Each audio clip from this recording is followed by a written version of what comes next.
There we go. It's 2:30 p.m. on the nose. Ta-da! Donny here with Innovation Fika, your innovation coffee break every Wednesday, 2:30 p.m. Swedish. Broadcasting live from Stockholm, Sweden. Again, from KTH Innovation, where I work, and Stockholm, Sweden campus KTH, with an interview, some cool tech, some cool ideas every week, 2:30 p.m. Innovation Fika, Innovation Coffee Break. Today, as usual, live on LinkedIn, YouTube, Twitch, Facebook, Univid, Twitter, and not TikTok today. I haven't started the camera yet. Anyway, that's enough about me, enough about that. Make sure to follow me on LinkedIn. I post almost every day on innovation, on inspiration, entrepreneurship, and about startups. So follow me on LinkedIn. All of my written content is also on Medium, and all of these recorded videos are also on YouTube. So you can always find the recordings and the written content afterwards. Anyway, enough about me, enough about that.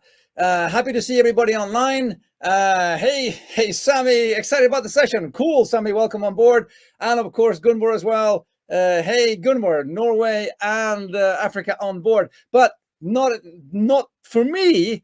We're here because we have Fredrik on the call. Hey, Fredrik Fornes, welcome into the studio, Innovation Fika, and Fredrik Fornes. Hello. Thank you for having me. Yeah.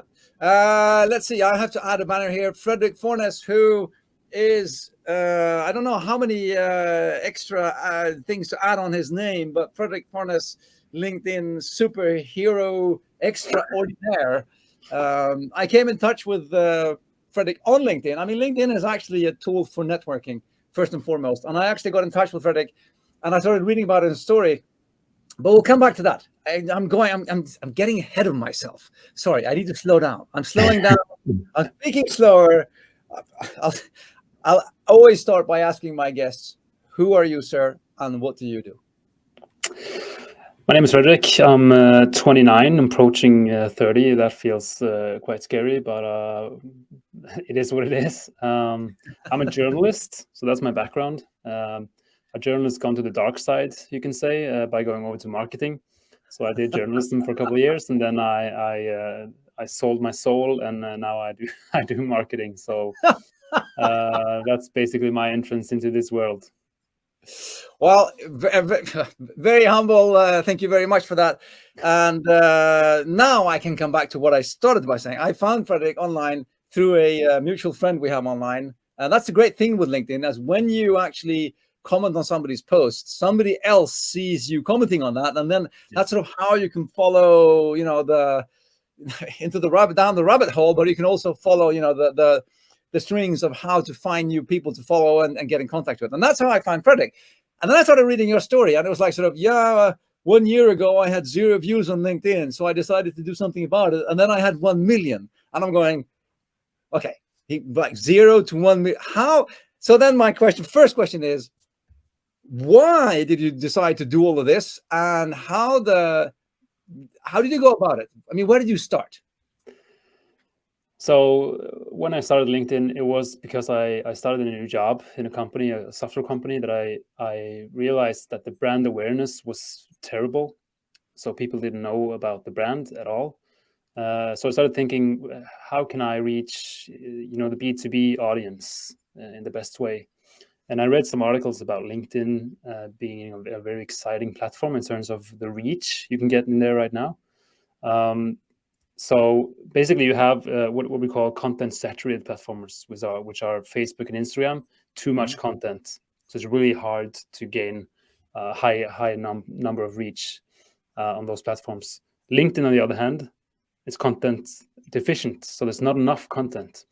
It's like 99% of everyone are not active; they're just reading. Yeah, it's about 1% actually publishing posts every week. 1%. Yeah.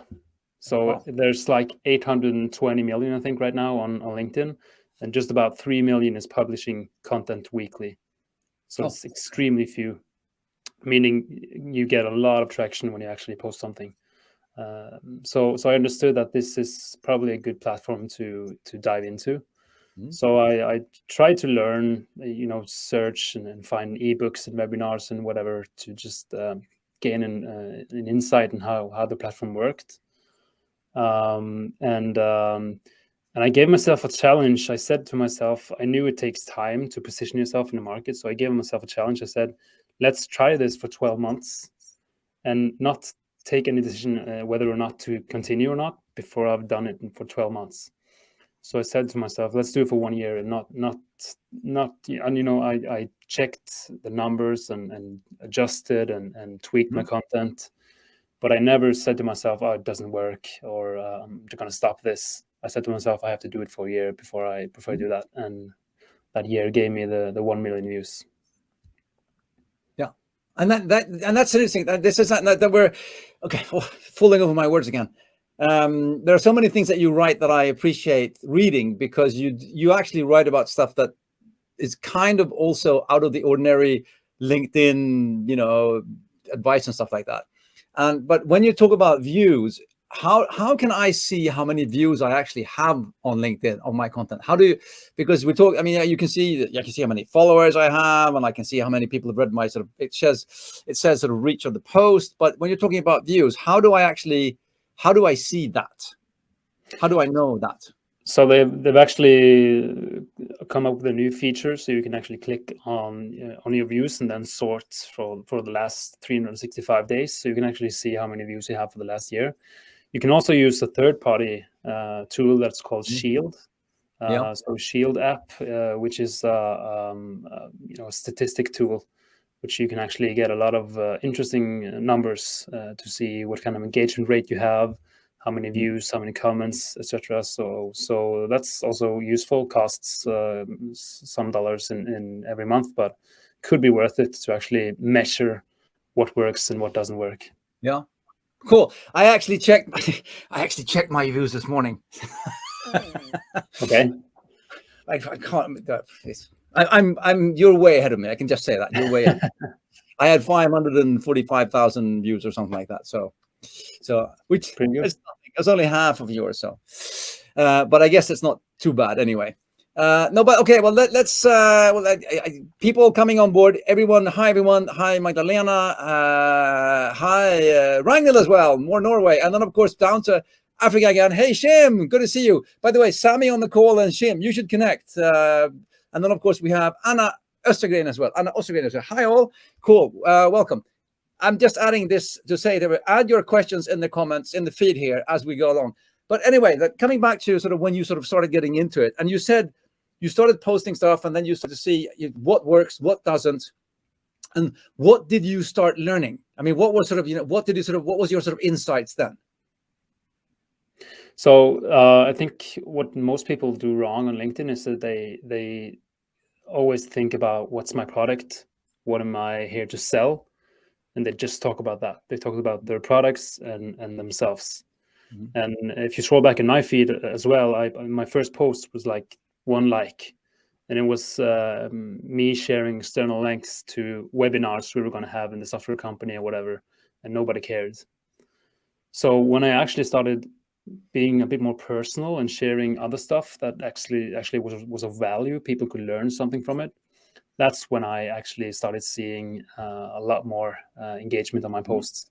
And I discovered that you don't really have to talk about whatever you sell all the time. So I worked in a software company, but I didn't know anything about ERP systems or whatever. That was not my expertise. So I started to actually think about, okay, what do I know? What can I share of value on this platform?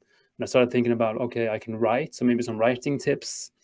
And then I started thinking, okay, I'm trying to learn LinkedIn. Maybe I could share while I'm learning.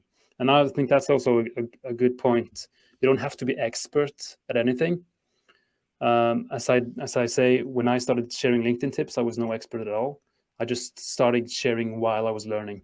So it's just about sharing your experiences that are valuable. And I discovered that, just a couple of months after sharing valuable content, people started contacting me and saying that, now I know the name of your company and I have connected with your company, etc., without me talking anything about the software, because they connected to me as a person, and then they connect also to the company. So I think that's what really triggered it for me, was to see that, okay, if you put your personality in there and you share valuable stuff, you don't need to talk about whatever you sell, because the sales and whatever you want to come from it, it will come because you share value, and you will get value back at some point. Another comment on that topic. Another comment I saw in the feed. I think it was today, by the way. You posted the 10 commandments of LinkedIn, and then you added commandment number 11: don't pretend you're God and post 10 commandments on LinkedIn. Pretty stupid. Good catch. No, but there was a really good question there, because somebody asked in the feed. They asked, "Yeah, but how how private or personal should I be?" And then you made a distinction between personal and private, which I thought was really good as well. Yeah. So personal is always good. So it's always about sprinkling your personality over your posts, because that's when people really connect to you. But LinkedIn is not for posting pictures of your kids and private stuff that has no relevance. So it's kind of, for me, personal stuff and stories and whatever, it always works. But I want to see some kind of value in it. I need to see some kind of point, some kind of relevance, that I can think, okay, from your story, I learned this.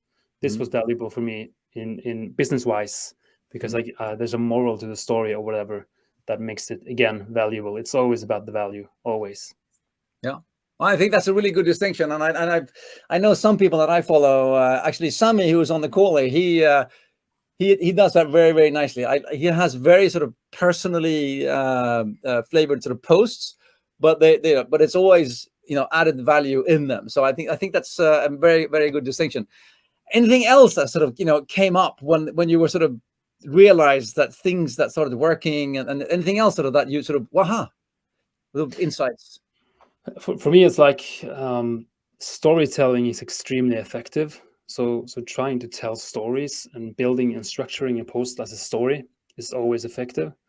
And what I realized is, actually, what most people don't think about is the ending of the posts. So a lot of people write a good post, and they have a pretty good start, and they have a good post in the middle there, and then it just ends. So there's no thinking about, how do we stop this post? And to me, I think the most important thing, the thing that really decides whether or not people engage, whether or not people actually leave the like or the comment, is how you end it. You need to have that kind of mic drop moment at the end. We're kind of, it's sort of like the fish. I always use the fish as a model for how you structure the posts. So the fish always bites you at first. You need to have a hook in the start, so it bites you. So something that really sparks attention in the first line. So you bite them, but the fish also has a tail, and probably it splashes a bit as well. So you need to splash with the tail in the end, and actually leave end with something that makes people go, wow, okay, and then they're going to click like, then they're going to comment, and that's when you actually get a lot of reach, because likes and comments are the fuel. That's what the algorithm looks for when it decides how many are going to see your post. Oh, so many questions now here. But the first, post like a fish. But it's like a pitch. When you have when you hear people pitching their startup or what it could be, and they go up on stage and they deliver this perfectly rehearsed pitch, and then they just go off stage, and you're going, but what do they want? Why are they here? And what am I supposed to do here? I don't know. I don't know what's happening. So that's a very, very good comment there. Again, so many things. You were talking about, you said comments and likes, and then I start thinking about algorithms. How do we know? I mean, there are algorithms, but how do we know? LinkedIn doesn't post, hey, this week we're looking for these things. I mean, how do we know what the algorithms are looking for? I mean, how do we figure that out? Yeah, so as you say, we don't know it, and I wish we could, but we don't. So everything we know about the algorithm is pretty much from testing. So you can do your own testing, and there's also people that actually do this. For instance, Richard van der Blom on LinkedIn, follow him. He shares some reports, I think yearly, that has a lot of insights on this. But basically, what the algorithm is all about is keeping people on the platform and keeping them engaged. So if you can keep people on LinkedIn and actually engaging in your posts, then you're doing the right thing for the algorithm. So, but I always, when I explain the algorithm, I just tell people, this is how it works. So when you post a post, the first 2 hours after you've posted is kind of the testing period. So LinkedIn will test the post on 10% of your network, and they will see how many likes and comments and whatever do you get from these 10% the first 2 hours. If that's pretty small, it will kill your post, and the post will die pretty soon. If it's okay, people LinkedIn will say, okay, we need to push this post to the third parties or second degree connections and third degree connections, and actually give you a lot more reach. So, and the three things it measures are, number one, the comments. So how many comments you get is the most important thing. So comments always is the most valuable. And then number two is the dwell time. This is pretty much all the invisible stuff. So have they used a lot of time on your post? Did they stop when they're scrolling? Did they click on the next slide if it was a slideshow? Did they click to get the image big? All the invisible signals to the algorithm. So it measures that. And the third one is likes. So, and again, most people only see the likes, and they say, okay, this post did good because it got so many likes. Yeah. But as I said, comments and the dwell time, that people actually stop and spend time on your post, that's even more important. And then we come back to when you post, because if you're going to get 10% of your network to actually engage with your post, you have to post when 10% of your network are actually possibly on LinkedIn. Super important, because you can have a great post and a great idea and you can write it and it's brilliant, but if you post that Saturday night, people are not on LinkedIn, and the first 2 hours are going to be terrible and your post will totally flop. So globally, again, you need to check this out for your target audience. Of course, there could be differences, but globally, we see that Tuesday, Wednesday, and Thursday are the best days from about 8 in the morning until about lunchtime. So that's when there's most engagement on the platform. Mondays are okay. Fridays, people take the weekend pretty soon. So Tuesday to Thursday are the good days to post. Yeah, cool. You actually just answered Christine's question. What time of the day should you post? Monday morning or midday? That was the Tuesday, Wednesday, Thursday, and morning to to about lunchtime. So think it's almost like business opening hours, really. So if you're starting to get around 3 or 4 in the evening, people are on their way home after work. So it's probably it makes sense. It makes all the sense in the world. I mean, if you're the thing is, the logic is so obvious when you think about it, but we don't, right? We don't. If I'm trying to reach a certain group of people, when are they there and are open for reading what I'm writing? I mean, the logic is completely there, but we don't follow it when we, so that's all really good. Another question here from Ragnhild. I would love to hear your view on the new LinkedIn algo regarding selfies and pictures. Why do you think the algorithm favors these? So this, I'm not sure if this is the algorithm. I think this is just human behavior. There are some things that's not because of the algorithm. So external links, for instance, is one of them. LinkedIn themselves have said, we don't punish external links. It's people, the human behavior that punish them, because we're skeptical of links, and if we click them, we're sent away, so we don't go back to engage. So it's just human behavior, and I think this is the same. I think selfies, it's psychologically always better to have a picture of a human being, because we're scrolling through the feed so fast that we need something to stop us. And psychologically, what stops us are human beings. So faces, eyes, smiles. That's when we stop. We don't stop if there's a picture of a report lying on a desk. We don't stop. We scroll on. But if we see your face holding the report, smiling, then we stop, because there's a human being there. There you go. Wonderful. And then Magdalena, thank you for that. You see, Fredrik, I just changed the day of my LinkedIn newsletter from Friday to Thursday. Thank you. Well, Perfect. I'm saying adding value to the community here. Innovation Fika. Awesome. Wonderful. And again, Keep the questions coming. If there's anything else you want to ask, we're here for another. Oh my God! It's 10 to 3. Wow. This is the fastest half an hour in whatever. Okay, is there anything else that sort of stands out that people don't usually think about, that you sort of go, well, why don't we do this? Or I heard some people having like a rule that they have to know people before they connect with people. So it's almost like the Facebook world. Like I have to have said hello to them before I can add them. And to me, that's just wrong, because LinkedIn is all about building network and actually getting to know new people. So for me, I'm like, you can connect to anyone. You don't have to have any history with them at all. You can connect with anyone. But I always like to say to my clients that when you're connecting to people you don't know, use a couple 30 seconds to add a personal message to them, saying why you're connecting with them, how you're relevant to them, how they are relevant to you, and just give them some kind of a mental hook to remember you. Because I see for myself, I've gotten a lot of requests, and I think 99% are without message. So I'm sitting there, okay, who are you? Why? Do I want your content? Do I don't want it? If I accept, okay, but you're just part of the bunch. The 1% that actually send me a message and write something and give me, like I said, the mental hook. Our connection and our relationship is starting here, and everyone else is here, because I remember them. When I see them in the feed, I remember them because I remember the message.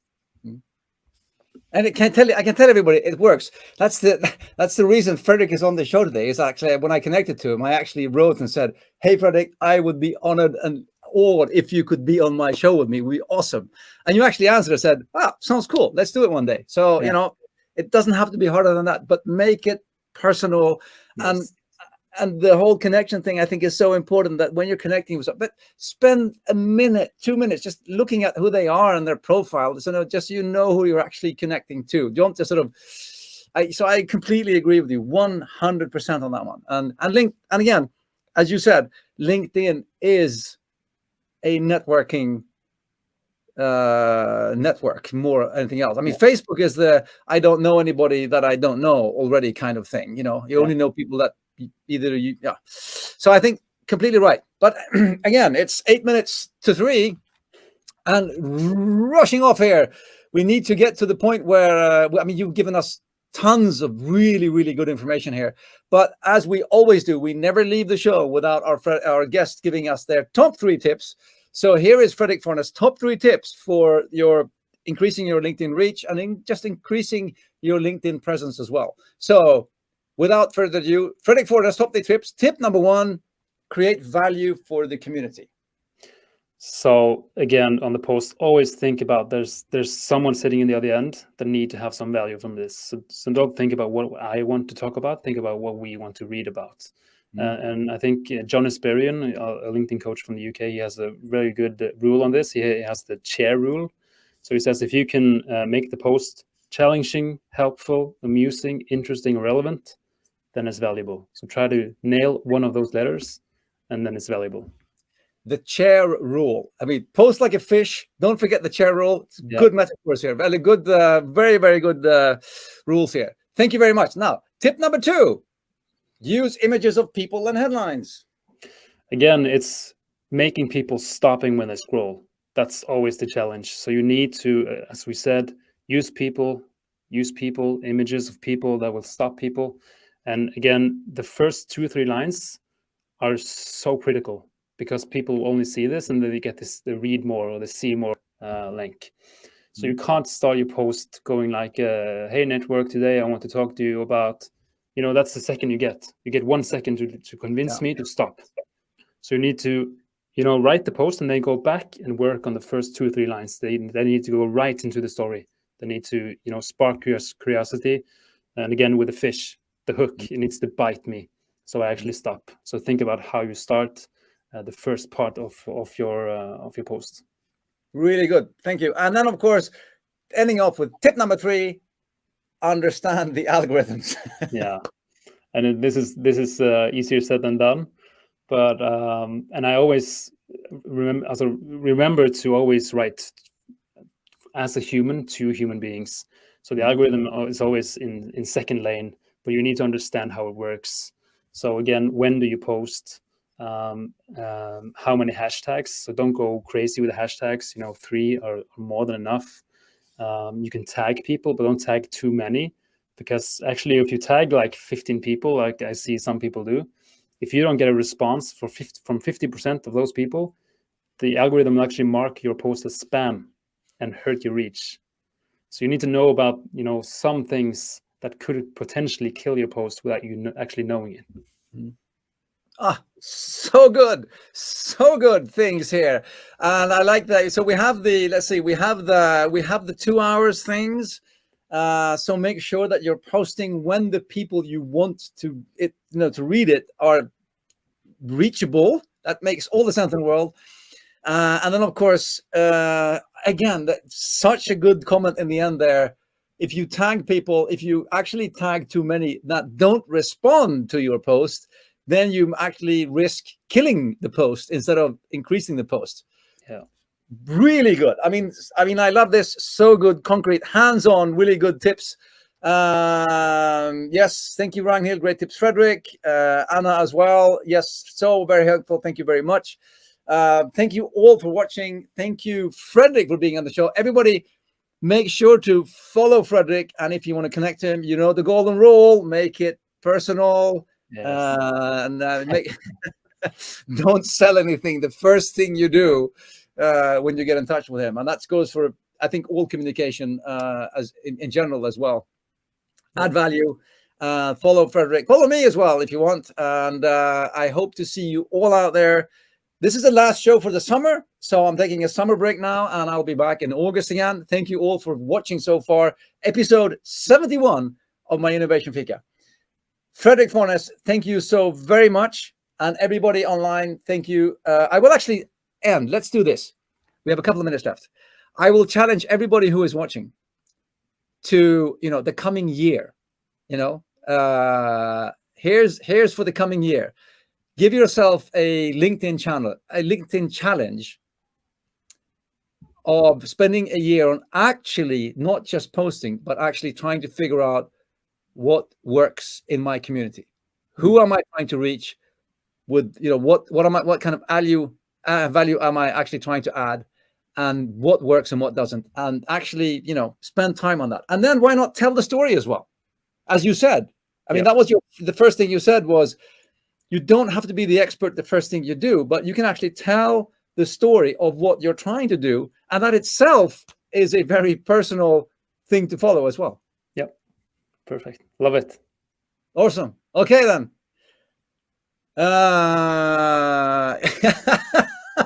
The transcript calls you Fredrik Honest. This is hilarious. Yes, but it's true, Magdalena. It's the behind the scene. We know it all here. So thank you everyone for watching. Thank you, Fredrik. Have a wonderful summer, everyone, and I will see you online soon again. Bye for now. Bye-bye.